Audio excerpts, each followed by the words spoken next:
What's something that is romantic in movies but creepy in real life? Basically everything you see in rom-com, romance relationships. Not taking no for an answer, turning up unexpectedly, threatening to hurt yourself if they don't date you, using big public displays of affection to show you're worthy of love, just public humiliation for the crush. The list is very, very long. One of my old friends had her boyfriend pull the old, "if you leave me I'll kill myself" card, and she came to me for help. I told her to gift him a toaster and some bath salts. He loves himself too much to kill himself, and he's terrified of so much as a paper cut. I don't know if she actually did it, but she definitely no longer felt bad about dropping his pitiable ass. Having scream fighting matches with your partner constantly because you're both so passionate, like in The Notebook. Like, nah bro. You're just incompatible. That shit ain't cute. Yeah, my husband and I don't really ever fight. I mean, we may disagree with one another, or get irritated, but we discuss it like adults and it doesn't devolve into some dramatic screaming match. The fact that some people have relationships where these passionate matches happen often sounds so exhausting to me. Someone coming home and finding their entire apartment full of flowers when the sender obviously had no legal way to get in. I would honestly be so distraught. Like, someone managed to break into my house, probably in broad daylight, to leave me all these flowers. I may not even know who it was, and at any point in the future they could get in again and either wait for me to come home or break in while I'm there. I'd be tempted to move places or get a really good security system at the least. I was leaving for work on Valentine's Day a few years ago and has a rose outside my apartment door. I freaked out. You needed key card access to get into the building. I had been on a really bad date a week prior and I was terrified that this guy had somehow found out where I lived. It ended up being from someone who lived in the building, a friend who had dropped off roses at the door of each person in our group. I think I was the only one who freaked out about it instead of being happy to get a rose. Stopping someone's wedding and asking them to be with you. Really? You couldn't shoot your shot before the wedding? It's not a surprise event. You're really going to embarrass everyone involved and destroy their wedding day when you could have just showed up last Wednesday? My ex, who had no contact with me for almost a year, when he found out I was getting married, called me the night before crying and pleading that I don't get married. He kept saying I was the love of his life, blah blah blah. Funny how you ghosted the love of your life and now pop back up when she is about to marry someone else. In hindsight, I should not have gotten married. That's a different story. Relentlessly pursuing an ex who clearly doesn't want you back. Sorry dude, leaving wine and roses in your ex-girlfriend's car while she's at work isn't cute. It's super creepy and stalkerish. I had an ex do this to me too, only it was left flowers my car while at work. And once he left flowers on my counter at work while I had stepped away, which was super unsettling. I worked retail at the time, but I never saw him. After that, he would drive around looking for my car when I was out at night with friends and stare at me from across the bar. He thought it as romantic and sexy, but when a 6 feet 3 inches man follows around a 5 feet 3 inches woman, it is more terrifying than anything. A threat of a restraining order from a cop got through to him, luckily. Though I feel like me telling him to leave me the hell alone should have been enough. Had an ex that did this. Would leave notes and flowers on my car after we broke up. The creepy part was it wasn't just when my car was somewhere I went at a regular time, like work. I would get notes when I went to the store, or a friend's house. Like he was letting me know I couldn't escape him. It lasted for months. I even changed my number and switched jobs. It took him less than a week to find me at my new job. I finally put an end to it by threatening to tell his superiors. He was a police officer.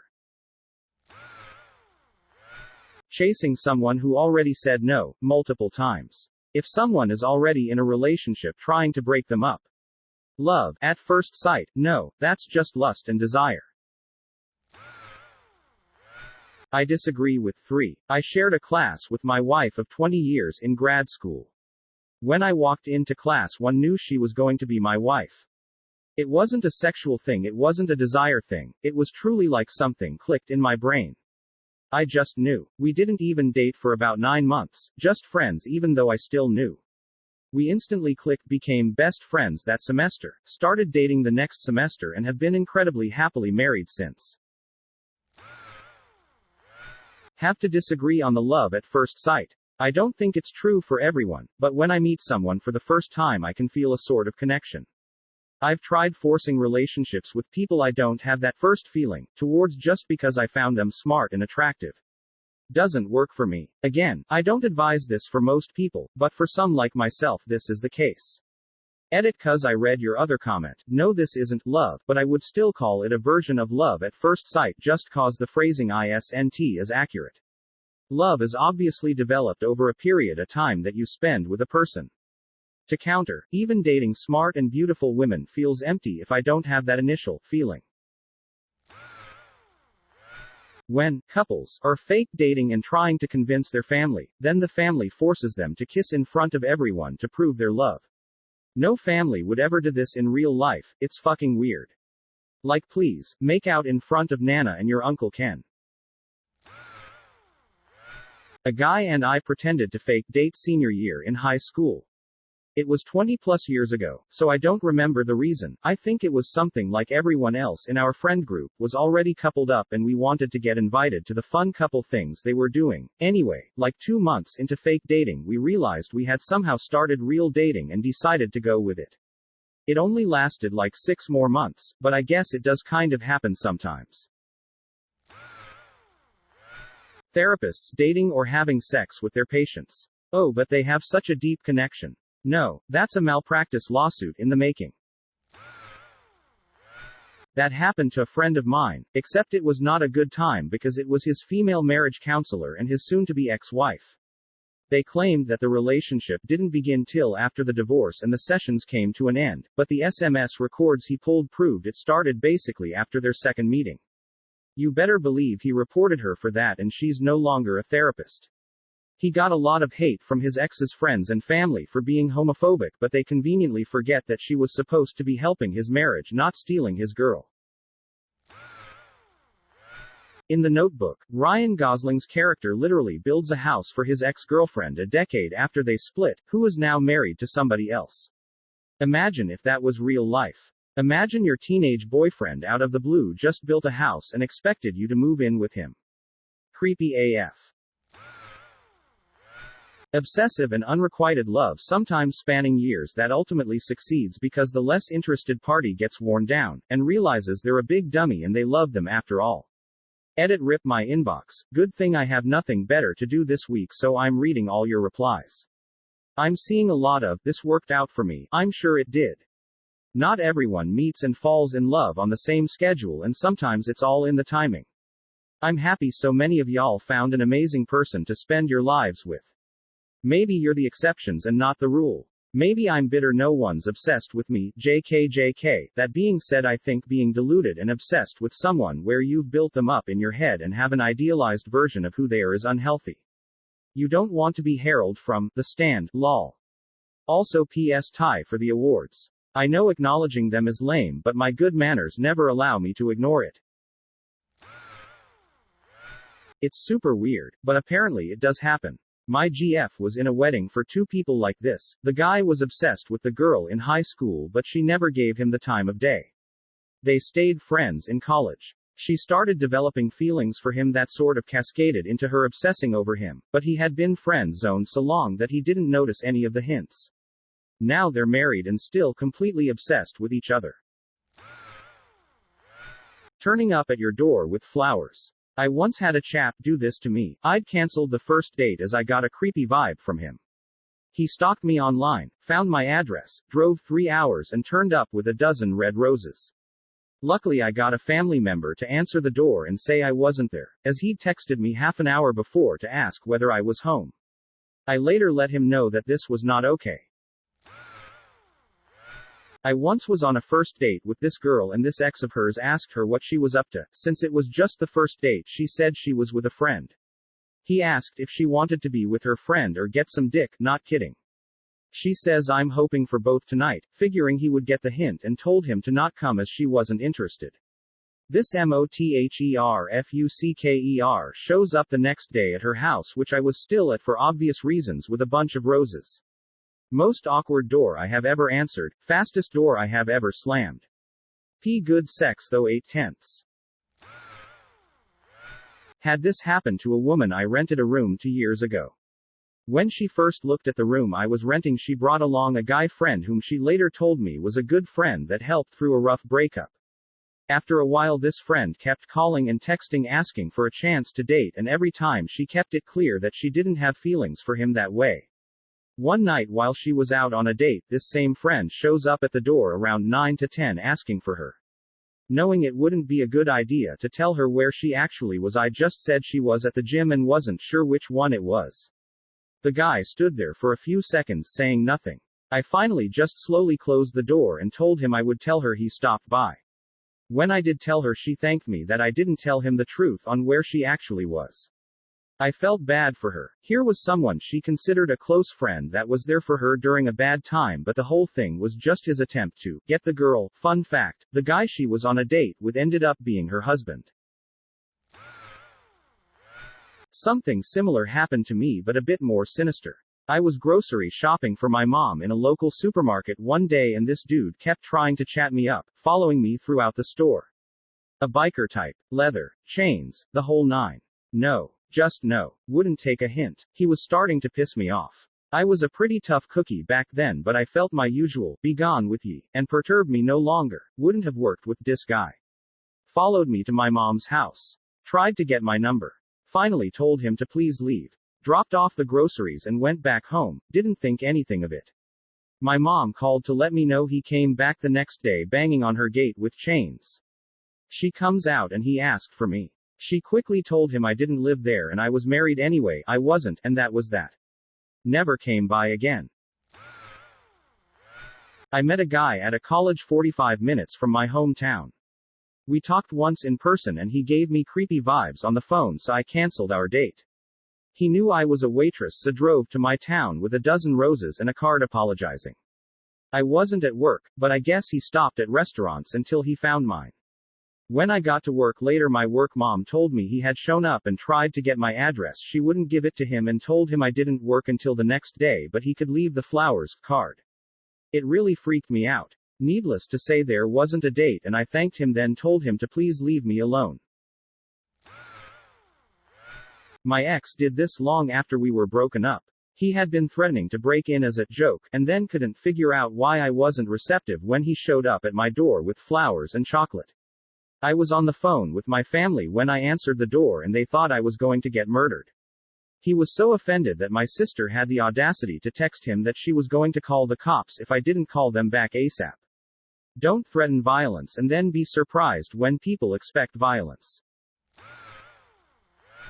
Pick you up at 8. More specifically, they meet for the first time, have a connection. He suggests dinner. She's charmed. Then he says pick you up at 8 and then they part ways. No phone number, no address, sometimes no agreement, but sure, it's a date and they're at the restaurant next scene, so why not? Pretty much everything that happens in rom-coms. That scene in The Notebook, you know, the movie that is world-renowned as essentially being the most romantic film story ever, where Noah climbs out onto the bars of a Ferris wheel at the top and essentially threatens suicide if someone who is basically a stranger and who is there with her boyfriend doesn't agree to go out with him? What the fuck was that? Standing outside someone's window blaring music, like 98% of people have at least one crazy neighbor who would call the cops if someone pulled that shit IRL. And all of what is essentially stalking, gaslighting, manipulation, etc. that gets people to fall in love with the other person. Take 50 Shades, for example. While the movies did do a better job of making it a more realistic, not super abusive relationship than the books did, it still was not okay.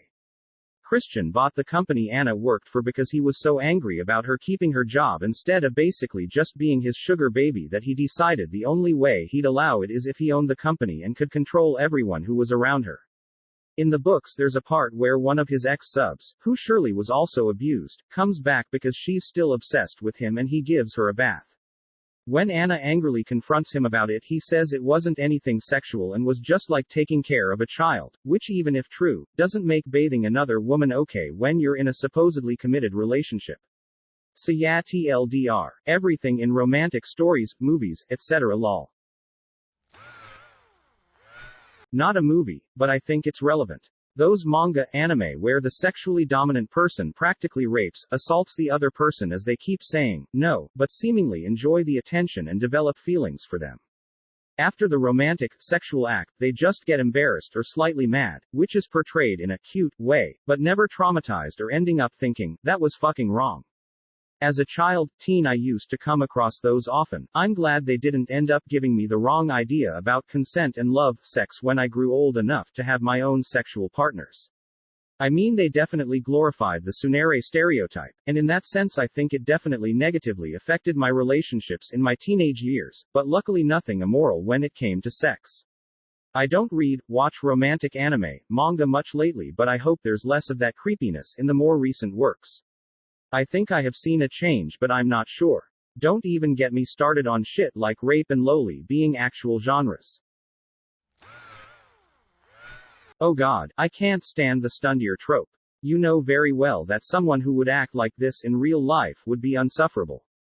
I don't read mangas or watch anime, but somehow this character trope manages to bleed into other form of media.